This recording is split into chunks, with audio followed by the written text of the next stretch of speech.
Assalamualaikum warahmatullahi wabarakatuh. Selamat pagi menjelang siang mahasiswa semuanya.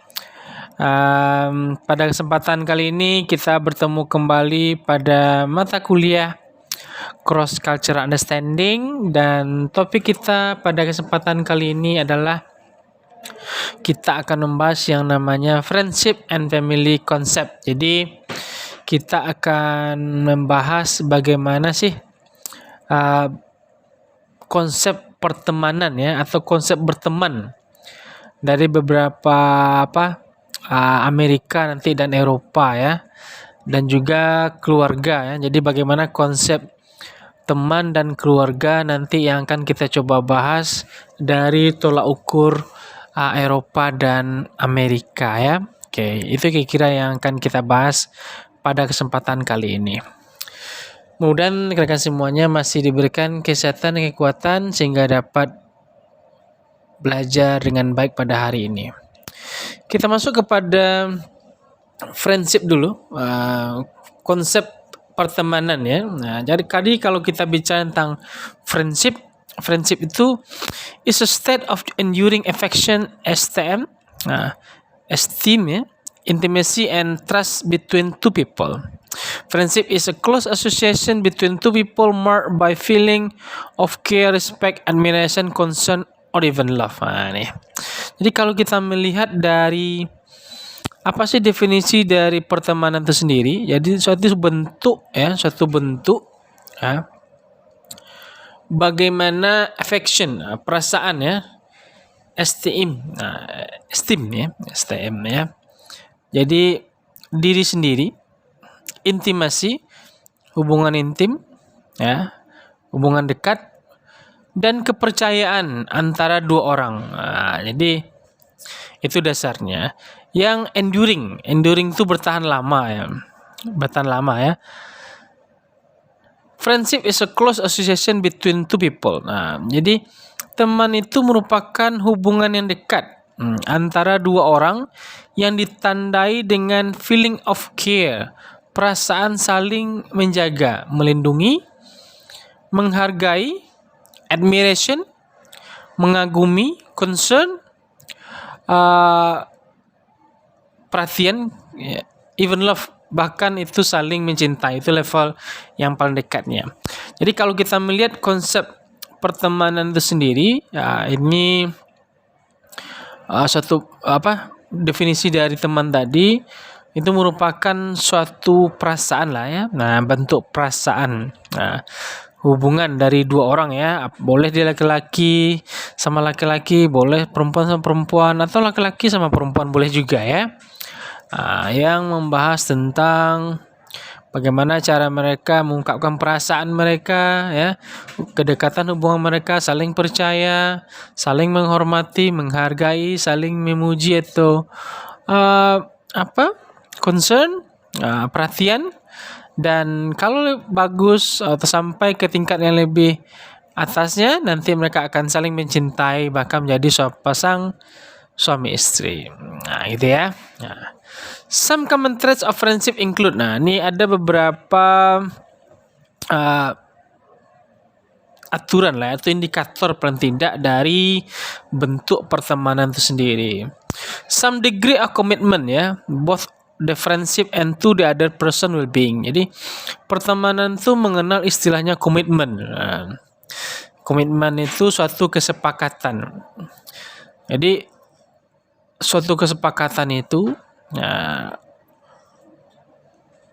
itu terjadi antara kita dengan teman kita ya, baik itu kepada friendship atas nama teman ataupun atas dasar kemanusiaan. Jadi misalnya seperti ini, kalau kita misalnya teman dekat itu, bagaimana caranya kita berhubungan ya, apa komitmen kita, saling membantu, saling menyayangi, saling menjaga satu sama lain, gitu ya.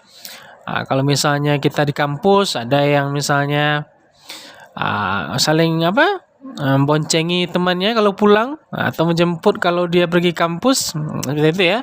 Ada yang mengajaknya makan, seperti itulah ya. Ada komitmen ya. Kadang-kadang kalau makan harus berdua gitu. Itu contoh bentuk dari komitmennya. Ada juga yang namanya a desire for regular contact with the other person. keinginan untuk bertemu secara rutin ya, rutin nih ya. With other person. Regular contact occur once every 2 days or once every 2 years. Jadi regular contact ini artinya pertemuan yang secara rutin. Rutin itu artinya ya ditentukan dengan waktunya. Nah, apa maksudnya desire regular contact seperti ini? Artinya ada keinginan untuk selalu bertemu. Nah, misalnya ada seperti geng-geng main bola ya, main bola. Setiap hari ini harus kumpul. Nah, kalau ndak kumpul ndak teman kita. Nah, gitu seperti itu ya. Atau misalnya kelompok pengajian. Nah, setiap malam Jumat itu kita mengaji. Kalau ndak mengaji itu kita dianggap ndak teman. Nah, seperti itulah ya. Jadi ada keinginan untuk bertemu ya secara rutin. Nah, itu ditentukan nanti dengan kesepakatan antara teman dan kelompok atau teman seperti itu. Oke, nah, itu namanya desire for regular contact. Jadi ketika kita berteman, kita akan memiliki rasa seperti itu, keinginan untuk selalu bertemu ya. Kalau nak ketemu sama teman kita ada rasanya hal yang hilang. Nah, gitulah ya. Mutual trust, concern, and compassion. Nah, mutual trust itu saling percaya. Nah, saling percaya itu misalnya ketika kita misalnya mau beli makan ya, kita tidak punya sepeda motor. Nah, kita pinjam motor teman kita. Teman kita percaya sama kita, maka dipinjamkannya lah ya. Nah, kalau kita menggunakan sepeda motor dengan baik, kalau memang untuk membeli makanan, balik lagi berarti pertemanan kita bagus ya.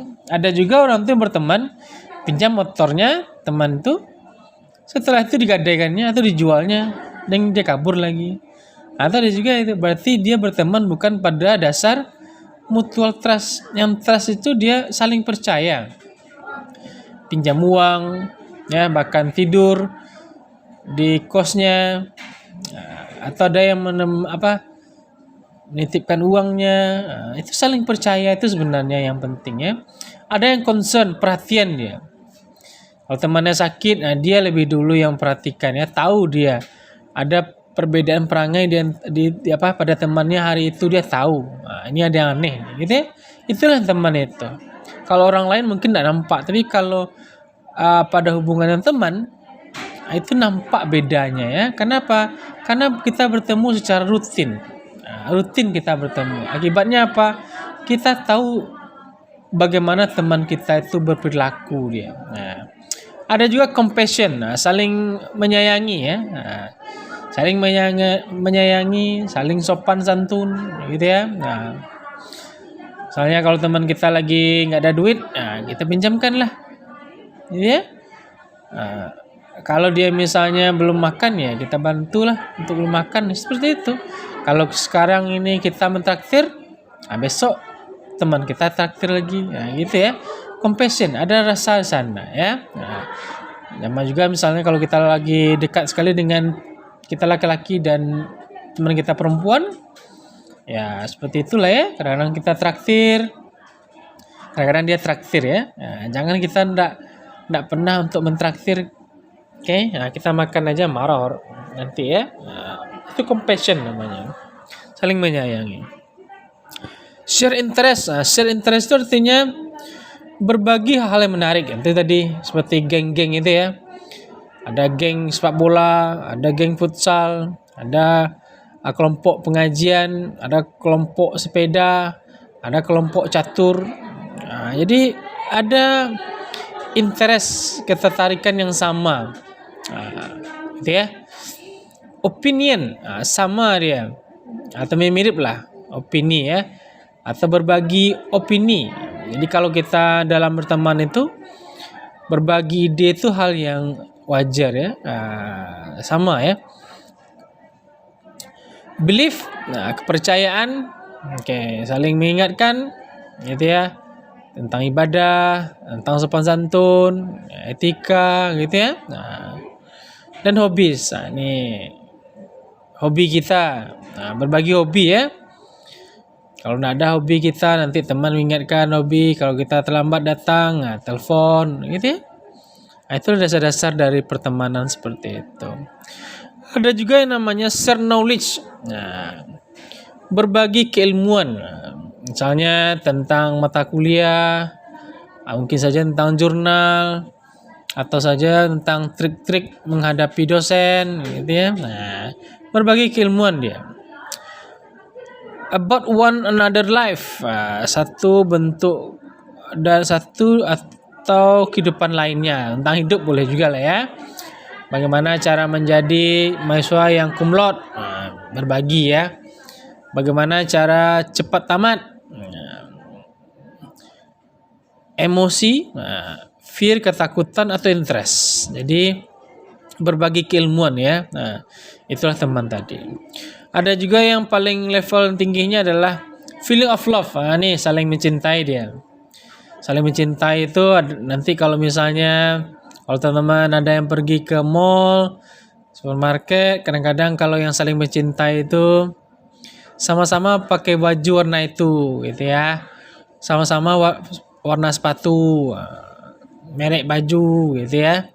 Itulah feeling of love, saling rasa mencintai ya. Warna-warna selalu menempel gitu ya. Nempel terus. Saling menghargai, memuji gitu ya, di depan orang saling memuji. Kalau pasangan kita itu pakai baju bagus ya kita puji lah ya. Kalau dia misalnya baju yang kurang pantas kita ingatkan, gitu ya. For appreciation, penghargaan. Kalau ada teman kita yang berhasil, ya kita ucapkanlah selamat. Gitu ya.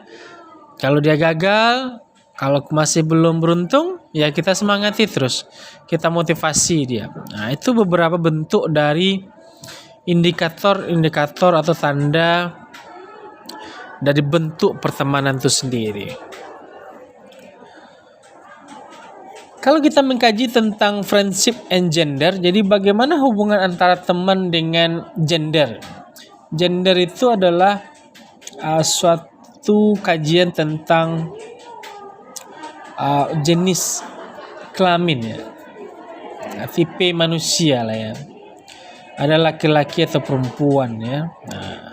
Mari kita lihat satu-satu.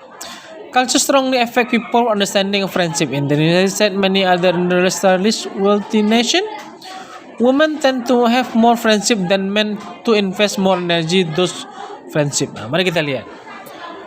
Di sini dia mengatakan kalau di Amerika banyak dari wanita tersebut yang memiliki hubungan pertemanan dibanding dengan laki-laki. Gitu ya. Jadi perempuan itu lebih banyak memiliki hubungan ya, pertemanan. Kalau kita mungkin grup WhatsApp-nya mungkin sudah banyak gitu ya. Karena saking banyaknya temannya ya. Tiap teman ada satu WhatsApp, kelompok WhatsApp. Jadi laki-laki di Amerika tuh agak kurang dalam pertemanan itu. Kalau perempuan itu katanya lebih banyak. Okay? Romantic relationship for many men are sole and primary social friendship. Laki-laki itu lebih banyak membina hubungan itu hanya berdasarkan dari romantik. Laki-laki itu kalau mengatakan atau menyatakan hubungan itu lebih banyak berdasarkan dari friendship. Jadi mulai mencari pasangan itu dari levelnya teman dulu. Akibatnya laki-laki itu berteman itu ya hanya terbatas kepada lebih banyak kepada yang perempuan gitu ya, karena tujuan mereka itu adalah romantic relationship. Gitu ya. So as children grow into adolescent and adolescent become adult, boys may have fewer and fewer friendship. Jadi katanya laki-laki itu tidak begitu banyak temannya. Sebagaimana kita tahu laki-laki itu banyak menghabiskan waktu dengan hobinya kan. Kalau perempuan itu kan agak hobi dia berbicara, ngomong ya. Itu sebabnya banyak temannya itu. Karena mereka mencurahkan semuanya dengan ngomong seperti itu. Kalau ke laki kan beda caranya dalam menghabiskan waktu. Mereka melakukan menghabiskan waktu itu dengan hobi mereka. Akibatnya apa? Temannya hanya sedikit, gitu ya, terbatas sekali. Cultural norms suggest that women are better at friendship. Jadi secara budaya, norma budaya katanya perempuan itu lebih baik dijadikan teman. Kenapa? Karena lebih komunikatif, lebih cepat dia intim, ya, gitu ya. Jadi perempuan itu lebih mudah untuk berkomunikasi kita sama perempuan ya. Kenapa? Mereka lebih sering ngomong ya, diskusi, rajin berbicara gitu ya. Kalau laki dia mungkin agak pasif lah ya. Kalau perempuan agak aktif dia dalam berkomunikasi. Kalau laki agak pasif ya. Dia agak lebih banyak mendengarkan ya. Nah, this can create a self-fulfilling prophecy in which women are more likely to have friends. Jadi akibatnya perempuan itu lebih banyak dia berteman. Women also spend more time investing their friendship. Akibatnya apa? Waktu perempuan itu lebih banyak dihabiskan kepada kegiatan-kegiatan pertemanan seperti itu. Kongko-kongkuan ke mall gitu ya. Arisan, nah gitu ya. Pertemuan inilah, pertemuan itulah, nah, gitu ya. Itulah perempuan dunianya ya. Jadi menghabiskan waktu dengan itulah pertemanan atas dasar pertemanan tadi. A man might only talk to his closest friend once every few months. Coba bayangkan. Laki-laki itu hanya bicara kepada teman dekatnya saja, itu pun ya kadang-kadang hanya sekali dalam sebulan gitu ya. While on average, women in the US tend to talk longer and more frequently to their friends. Kalau laki mungkin hanya sekali sebulan atau sekali beberapa dikit-dikit aja mereka ngomong. Kalau perempuan itu lebih sering ya, lebih sering mereka ngomong ya. Itu sih sebabnya kalau perempuan itu marah, ngomongnya lebih banyak ya. Laki-laki marah apa yang terjadi? Kadang-kadang main tangan lah ya, tangan main fisik ya, karena mereka tidak bisa ngomong seperti perempuan ya, ngomong panjang-panjang seperti itu tidak sanggup laki-laki ya. Kalau tidak malas dia fisik dia pergi aja lagi. Kalau perempuan mau berlama-lama untuk bicara seperti itu. Among people in long-term relationship, women tend to do more work to sustain friendship or other close relationship. Akibatnya juga perempuan itu lebih banyak mau atau loyalitas bekerja atas nama pertemanan tadi. Jadi mereka mau menghabiskan waktu atau bekerja untuk membuat pertemanan mereka itu langgeng. Nah, gitu ya. Itulah perempuan. Mereka melakukan pekerjaan-pekerjaan kadang yang tidak tentu, tidak jelas, supaya tetap dianggap teman, supaya tetap dianggap orang yang berkualitas dalam geng tersebut. Nah, atau perempuan ya. This might include sending Christmas card, remembering birthday, making phone calls, updating friends, a major life event. Nah, apa contohnya? Ya mengirimkan kartu gitu ya. Remembering birthday, ini paling sering ya. Kalau perempuan tuh lebih ingat dia masalah-masalah waktu ya. Kapan jadian, kapan putus gitu ya. Nah, kode-kode rumah, password gitu ya. Perempuan tuh lebih memiliki kemampuan daya ingat yang tinggi ya. Laki-laki dia agak jarang mengingat seperti itu ya. Kapan jadian, kapan ulang tahun gitu ya. Tanggal kapan dia pergi ke sana, itu agak jarang laki-laki mengingat seperti itu ya. Kalau perempuan dia ingat sekali itu. Tanggal kapan dia putus, tanggal kapan dia jodohan, tanggal kapan dia merayakan ulang tahun di sana, itu tahu sekali perempuan itu. Oke, kalau laki dia itu bedanya ya. Nah, jadi kalau kita lihat pada poin ini, friendship and gender, jadi perempuan itu lebih banyak menghabiskan waktu itu kepada pertemanan mereka. Dan mereka mau bersusah payah untuk tetap mereka itu diterima oleh kelompok mereka itu. Baik dengan cara melakukan pekerjaan atau usaha-usaha supaya mereka tetap diterima oleh kelompok tersebut. Kalau laki-laki, nah itu agak terbatas mereka dalam berkomunikasi. Oke, akibatnya apa? Laki-laki itu tidak banyak temannya ya. Oke, kita lanjutkan lagi. Ada beberapa strategi untuk berteman. Nah, ini kalau teman nanti pergi ke luar negeri, nah, ini ada beberapa cara untuk berteman itu ya. Mungkin secara umum sama lah ya, tapi mari kita bahas satu-satu. Find ways to spend more time around people who may share your interest or lifestyle. Carilah waktu atau cara yang pas atau yang cocok kepada orang-orang yang memang memiliki gaya ataupun minat yang sama. Nah, gitu loh. Kalau misalnya kita ada hobi, nah, kita cari teman yang sama hobinya juga. Itu mudah caranya. Jadi ketika kita bicara itu nyambung cepat ya. Nah, misalnya ada geng-geng motor ya. Nah, kita tahu pula tentang motor. Maka akan lebih cepat berterima ya, karena diskusinya, nah, pembicaranya akan sama lah ya. Nah, seperti itu.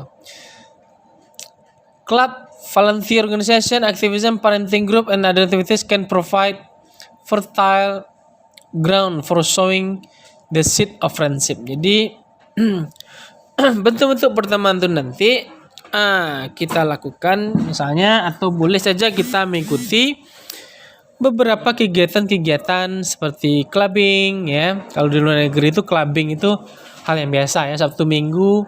Di luar negeri itu waktu kerja mereka itulah Senin sampai Jumat. Sabtu Minggu itu mereka akan hiburan ya. Nah, clubbing mereka. Berbeda dengan kita konsep kerjanya. Kalau kita kerjanya hampir bisa, kalau negeri jelas lah ya. Dari Senin sampai Jumat. Tapi kalau yang swasta kadang-kadang dari Senin sampai Sabtu. Bahkan ada juga orang bekerja dari Senin sampai Minggu, tidak ada hari libur ya. Itu kadang kita ya. Tapi kalau di luar negeri itu bekerja itu memang dari Senin sampai Jumat saja. Jadi working hours-nya itu memang Senin sampai Jumat.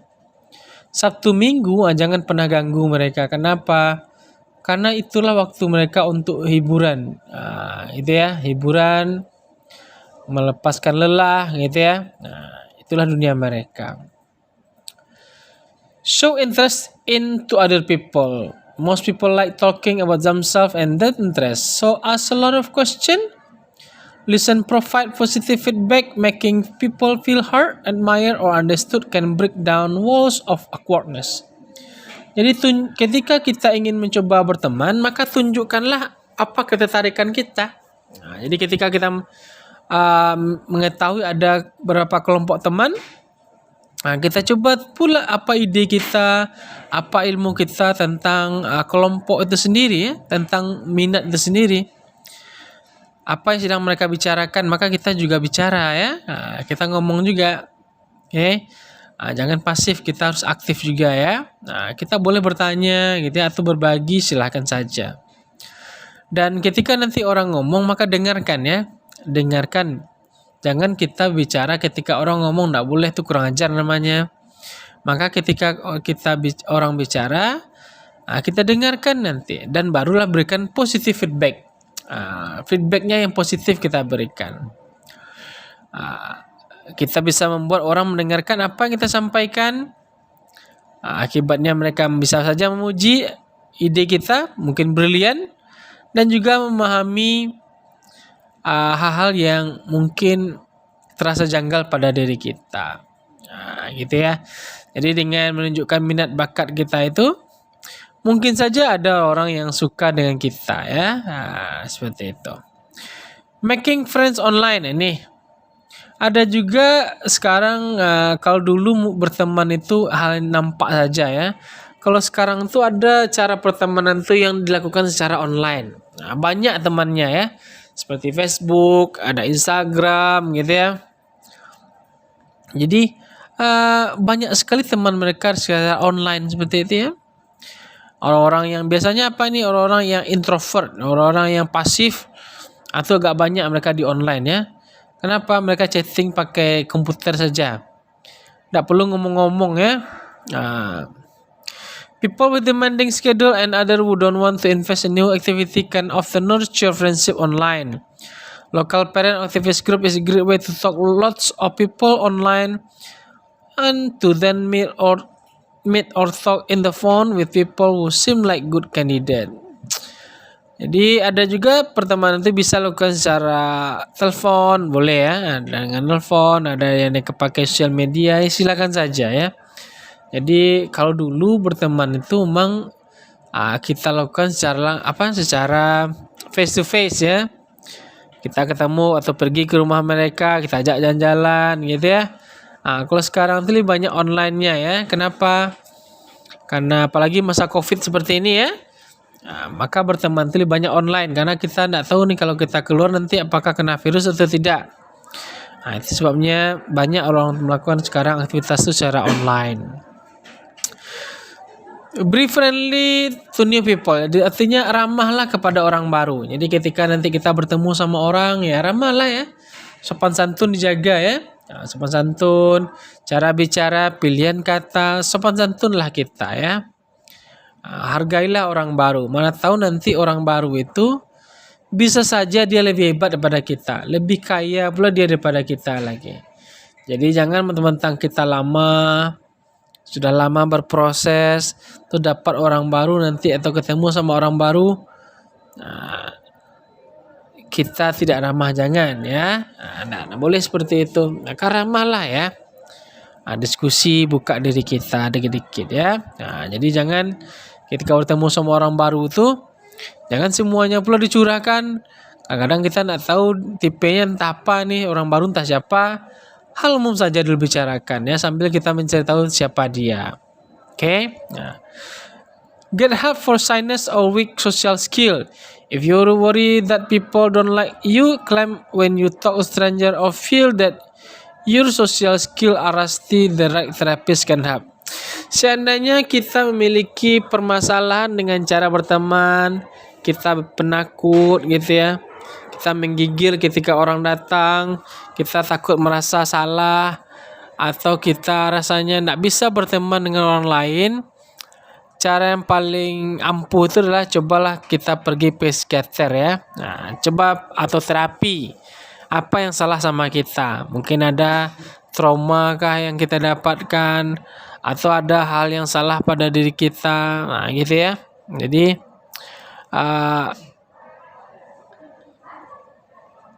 berteman itu kadang-kadang kalau mau level parahnya ya kita coba untuk pergi ke terapi atau psikiater ya. Tapi paling tidak kita bisa mendapatkan teman itu dengan hobi kita, mau kita sharing dengan orang lain, berbagi keilmuan, berbagi hobi, itu bisa kita mendapatkan teman untuk itu. Oke, selanjutnya ada juga beberapa barrier ya. Barrier itu artinya penghalang agar pertemanan itu terus bertahan ya. Yang pertama itu apa yang membuat pertemanan itu menjadi berakhir atau putus ya. Pertama, change in lifestyle. Ini perubahan gaya. Dulu ketika dia sebelum masuk ke kelompok kita, dia culun ya, tenang ya, bagus cara bicaranya. Tetapi setelah dia masuk dalam kelompok kita, seolah-olah dia pula yang hebat ya. Mulai dia tunjukkan kekayaannya gitu ya. Mulai dia menunjukkan makanan tidak mau yang standar lagi, mau makanan yang mewah saja. Inilah yang terjadi, perubahan gaya hidup. Jadi salah satu kenapa pertemanan itu bisa hancur, perubahan gaya hidup. Kita sudah sok merasa pintar, sok merasa kaya gitu ya. Sudah menganggap orang lain itu tidak sama dengan diri kita, itu berbahaya ya. Jadi cobalah teman-teman lihat contoh misalnya seperti beberapa orang kaya di luar negeri itu ya. seperti pendiri Facebook Mark Zuckerberg ya. Betapa sederhananya dia dengan memiliki uang sebanyak itu ya. Tapi mobilnya, coba lihat mobilnya, mobil standar saja ya, istrinya seperti itu pula pakaiannya, cara bicara sangat-sangat sopan ya. Nah, itulah bagusnya dalam berkomunikasi ya. Nah, standar saja. Tapi coba tengok ada juga orang ya. Sudahlah banyak pula miskin, sok kaya pula ya. Sok meninggi pula. Padahal kemampuan tidak ada. Ini yang terjadi ya. Jadi perubahan pada gaya hidup itu sungguh menghancurkan pertemanan kita. Biasa saja lah ya. Jangan mentang-mentang nanti ketika kita sudah S2 atau S3, teman kita hanya tamatan SMK. Jangan sok-sok kita mengajari pula dia ya. Sok-sok menceramahi pula dia. Kenapa? Berteman itu berarti kita memiliki posisi yang setara. Ya, memiliki status yang sama. Buanglah semua hal-hal yang membuat kita berbeda itu. Karena ketika ada perbedaan itulah nanti akan menjadi gesekan-gesekan yang membuat pertemanan itu akan hilang ya. Oke. Geographic distance. Jadi salah satu penghalang lagi untuk berteman itu adalah masalah geografik wilayah ya. Jarak yang jauh gitu ya. Jadi ada istilahnya apa? Long distance relationship LDR ya. Jauh ya. Jauh jaraknya itu bisa membuat karena apa? Jarak ketemuan yang sudah mulai tidak intens ya, dulu ketemu agak ya misalnya sekali seminggu, sekarang karena dia pindah tugas sudah mulai agak 1 bulan bicara, kadang-kadang telepon tidak diangkat lagi ya, pesan gak dibalas, itulah yang terjadi ya.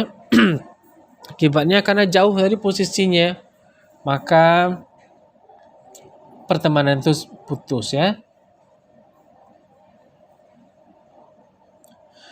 Selanjutnya ada namanya time constraint.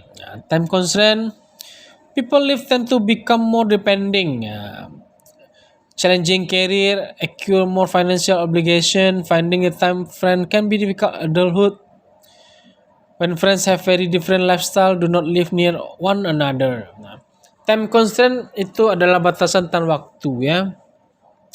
Ada teman kita tuh yang misalnya dia pandai membagi waktu. Ada waktu untuk main, ada waktu untuk ngomong-ngomong, ada waktu untuk diskusi ya. Ada teman kita yang kerjanya dari pagi sampai sore itu saja pekerjaannya, ngomong saja tidak jelas ya. Itu ada juga itu. Kadang-kadang ketika kita berbeda, itulah yang buat kita harus keluar dari pertemanan itu. Jadi kadang-kadang masalah waktu ya. Kadang-kadang waktu misalnya tiap malam minggu harus konvoy ya. Sementara kita sudah menjadi mahasiswa, atau kita sudah bekerja, atau kita sudah berkeluarga. Tentu waktu seperti itu tidak sempat lagi. Tentu kita punya waktu yang kita curahkan juga kepada beberapa aktivitas lain. Kalau misalnya kita harus konvoy tiap Sabtu atau Minggu, tentu tidak mungkin lagi kita lakukan itu. Jadi masalah waktu itu juga berpengaruh ya. Ada juga tentang cultural values surrounding friendship. In the US and many other countries, romantic relationships are treated as the primary and most important relationship. This can cause some people to value their friendship less as they enter adult romantic relationship. Jadi ada juga nilai-nilai budaya yang berbeda dalam pertemanan itu sendiri. Ada orang tuh yang teman bisa dijadikan pasangan hidup. Ada teman itu yang memang hanya cocok untuk level teman. Jadi ketika kita merasa dia bukan orang yang cocok untuk jadikan pasangan hidup, itu lebih bermasalah ya. Akibatnya apa? Kita keluar dari kelompok itu. Kita merasa ada yang aneh dengan itu. Jadi nilai-nilai budaya itu berbeda. Ada orang tua yang nyaman dengan pertemanan. Ada istilah dengan comfort zone ya. Teman terus ya, sudah 5 tahun, 10 tahun teman terus ya. Sementara si perempuan merasa dia ingin laki-laki ini untuk menikahinya. Tapi si laki-laki ini merasa saya tidak ada suka, saya hanya berteman saja. Itu bermasalah ya. Jadi ada nilai yang berbeda. Laki-laki menganggap si perempuan adalah teman, sementara si perempuan menganggap laki-laki itu akan menjadi jodohnya atau pasangannya. Nah, itu yang sering kali terjadi. Then shifting understanding of friendship. There's no right way to have friendship. One of the challenges sustaining friendship is finding short understanding of what relationship should look like. How frequently to talk, what to talk about, how openly to discuss disagreement. Perbedaan level dari friendship. Sebagaimana kita lihat tadi, laki-laki itu kan lebih banyak berteman itu atas dasar romantis. Jadi laki-laki itu lebih banyak kalau kita melihat ya, konsep di luar negeri itu ya. Jadi mereka itu melakukan ya hubungan seperti itu, itulah dunia laki-laki ya. Mereka lebih banyak melakukan hubungan-hubungan yang romantis seperti itu. Itu dunia laki-laki. Sementara kalau dunia perempuan lebih banyak ngomong-ngomong ya, diskusi, cerita-cerita, gossiping ya, itulah perempuan ya. Kadang-kadang itu yang terjadi, si laki-laki kadang-kadang merasa perempuan itu hanya untuk ya pelampiasan saja. Sementara perempuan merasa saya sudah memberikan segalanya. Nah, terus kenapa kamu nak tanggung jawab? Nah, seperti itulah ya. Jadi ada perbedaan pola pikir, perbedaan bentuk dari level pertemanan ya. Laki-laki merasa kan kita hanya teman saja. Sementara si perempuan mengatakan, saya sudah menyerahkan segalanya. Saya sudah baik sama kamu selama ini. Jadi itu yang terjadi pada luar negeri seperti itu. Nah, inilah kalau kita lihat pada konsep negara timur atau budaya timur ini yang tidak bisa gitu ya. Kalau kita kan konsep berteman di budaya timur itu kita menjunjung tinggi yang namanya agama seperti itu kan. Ada agama, kepercayaan, ada norma-norma sosial seperti itu, gitu ya. Akibatnya apa? Ada begitu banyak batasan-batasan dalam pertemanan ya. Tidak bisa semuanya seenaknya kita saja untuk melakukannya. Jangan mentang-mentang perempuan terus memberikan seperti itu hal yang berharganya sama laki-laki, tidak bisa juga. Laki-laki juga tidak bisa seenaknya saja untuk meminta harta perempuan itu ya, tidak bisa juga. Karena itu bukan haknya. Nah, gitu ya. Jadi perbedaan pola pikir tentang teman itu juga akan membuat pertemanan itu menjadi putus atau selesai ya. Oke. Selanjutnya kita pindah kepada konsep keluarga lah ya. Nah, ini konsep keluarga. Bagaimana orang USA, Amerika menganggap itu keluarga itu apa? Ini ya. Oke. Mari kita lihat. Within the United States, the most common family structure used to be nuclear structure family, which simply consists of two parents and their children. The nuclear family was primarily responsible for teaching their children the norms and expectations of society. However, the family unit has begun to change in the United States as many factors have changed since the middle of the 20th century to include a greater variety of people, along with stepchildren and parents from the increasing divorce rate. Families have also begun to include older generation into the intimate setting of the home. Mari kita lihat.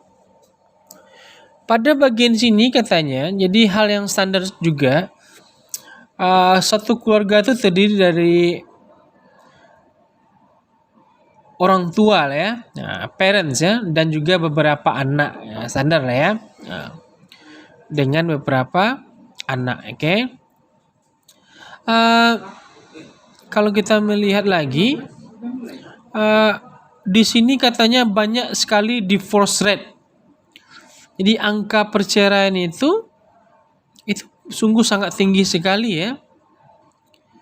Families have also began to include older generation. Akibatnya karena banyak perceraian di Amerika itu lebih banyak itu pihak perempuan atau laki-laki mengundang kakek neneknya atau older generation untuk gabung atau untuk melakukan suatu keputusan. Older generation primary grandparents used to be not as involved in families' day-to-day life, but they also had short-lived experiences. With grandparents living longer and changing expectation and of involvement in grandchildren life, American families are more likely to have closer to more generation. Artinya apa yang terjadi? Banyak uh,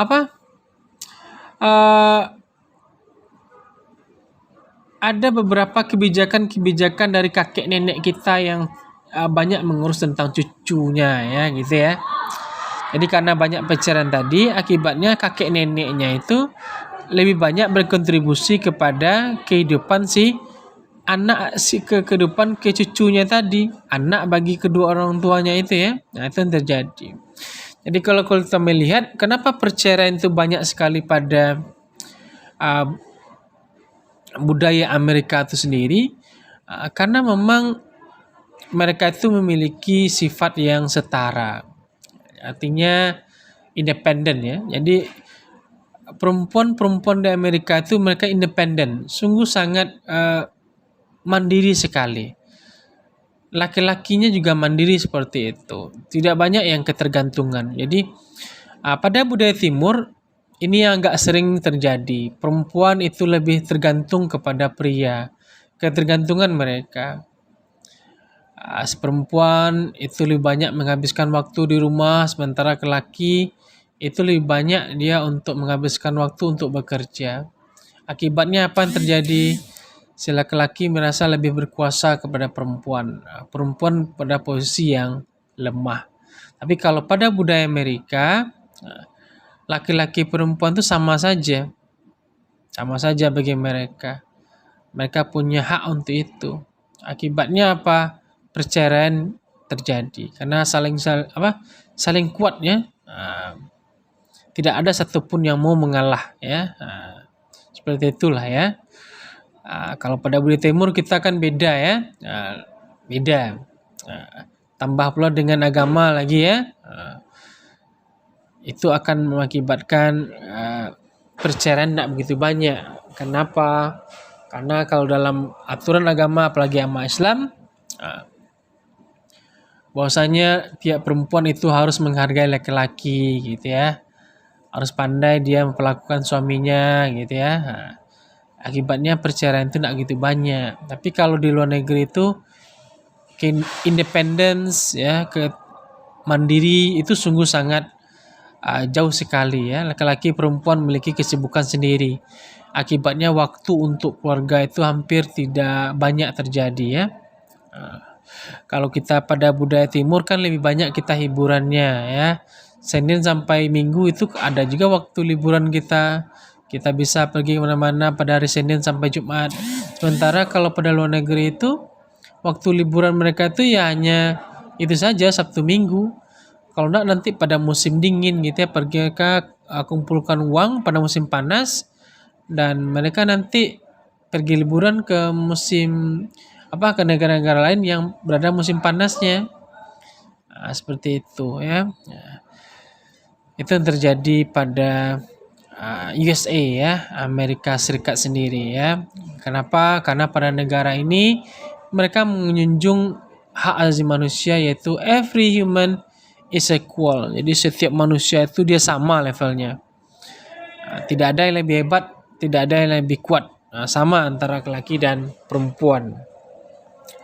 Kalau kita melihat lagi konsep di Eropa, kalau konsep keluarga di Eropa, mari kita lihat. Today's few households in Europe consist of traditional male breadwinner, female housekeeper, and several children. Nah, ini terjadi di Eropa. Kalau di Eropa, laki-laki lah yang paling banyak bekerja atau melakukan aktivitas di luar rumah ya. Sementara perempuan itu lebih banyak menjadi housekeeper, menjaga rumah ya. Menjaga rumah, laki-laki itu yang breadwinner namanya. pemegang tampuk kekuasaan, dialah yang mengatur semuanya. Kalau perempuan itu lebih banyak di rumah menghabiskan waktu dengan anak-anak ya. Nah, itu di sana konsep di Europe seperti itu. Kalau konsep Amerika tidak seperti itu tadi ya. Nah, yet as it comes to family values, European come out surprisingly conservative. Married with children is the preferred lifestyle. Jadi mereka itu kalau pada budaya Eropa, jadi menikah itu dengan tujuan banyak anak itu merupakan hal yang sungguh diinginkan ya. Kenapa? Karena nanti dengan adanya banyak anak seperti itu akan mendapatkan istilah majority, kekuasaan ya. Ada juga emansipasi dan individualisasi. Itu seperti itu keadaannya. Ada juga beberapa keadaan lain yang misalnya pada sebagian keluarga mereka menganggap children have become an option. Jadi anak itu lebih kepada suatu pilihan saja. Ini keluarga-keluarga yang sudah mungkin terpengaruh dengan budaya lain ya. Jadi anak itu tidak wajib bagi mereka. They are no longer inevitability and economic necessity or provision for all age and duty to God. Having children and the actual number of children are matter of personal and free choice. Jadi anak itu tidak begitu penting ya. Jadi itulah sebabnya kalau kita melihat atau kita berkunjung ke luar negeri, di luar negeri itu seperti Eropa, satu keluarga tuh jarang sekali yang punya banyak anak ya. Kadang-kadang ada keluarga tuh yang tidak punya anak. Karena bagi mereka anak itu bukan suatu hal yang penting ya. Tidak begitu penting anak itu bagi mereka. Oke? Nah, itu hanya pilihan hidup saja. Apakah punya anak atau tidak ya. Oke. Tapi kalau pada budaya timur, tidak bisa kita seperti itu ya. Nah, budaya timur, apalagi Indonesia, kita ambil contoh. Banyak anak, banyak rezeki lah ya. Banyak anak, banyak rezeki gitu ya. Kita anak itu suatu hal yang penting. Apalagi kalau kita mengenal konsep matrilineal ya. Berdasarkan garis keturunan ibu. Hak waris jatuh kepada perempuan. Kalau tidak ada anak perempuan maka rugi kita ya. Jadi sebuah keluarga itu berlomba-lomba untuk melahirkan anak perempuan. Tujuannya apa nanti? Mendapatkan hak waris. Nah, kalau sudah ada 3 orang anak laki-laki, belum juga anak perempuan, coba lagi. Nah, seperti itu ya. Saking kita pentingnya anak seperti itu. Children have become little angels requiring deserving high investment and intense emotional involvement from their parents. Kenapa mereka pikir seperti itu? Karena mereka pikir anak itu banyak sekali investasi yang harus kita habiskan atau yang dihabiskan untuk anak itu. Biaya sekolahnya, mengurus dia sampai besar gitu ya. Waktu yang kita sisihkan untuk mereka. Belum lagi perasaan untuk menjaga mereka. Di Eropa hal seperti ini kadang-kadang itu agak bermasalah ya. Tidak semua keluarga itu yang senang dengan tangisan anak kecil seperti itu ya. Anak-anak mengiyak itu enggak suka juga beberapa orang ya. Okay. Where the father used to be center family, homes has slowly transformed into a child center heaven. Jadi ayah itu lebih menjadi pusat keluarga ya, dan mengubah rumah itu menjadi tempat main anak-anak ya.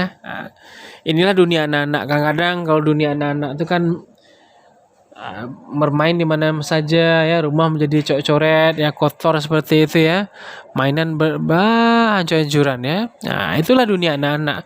Sebagian orang mereka tidak mau rumah mereka seperti itu. Mereka ingin rumah mereka bersih selalu ya. Jadi kalau kita melihat rumah yang bersih selalu ya, tidak pernah ada kotornya, maka kemungkinan besar rumah itu tidak ada anak kecil ya. Tidak ada anak kecil, atau kemungkinan kedua orang tuanya pemarah. Nah, itu ya.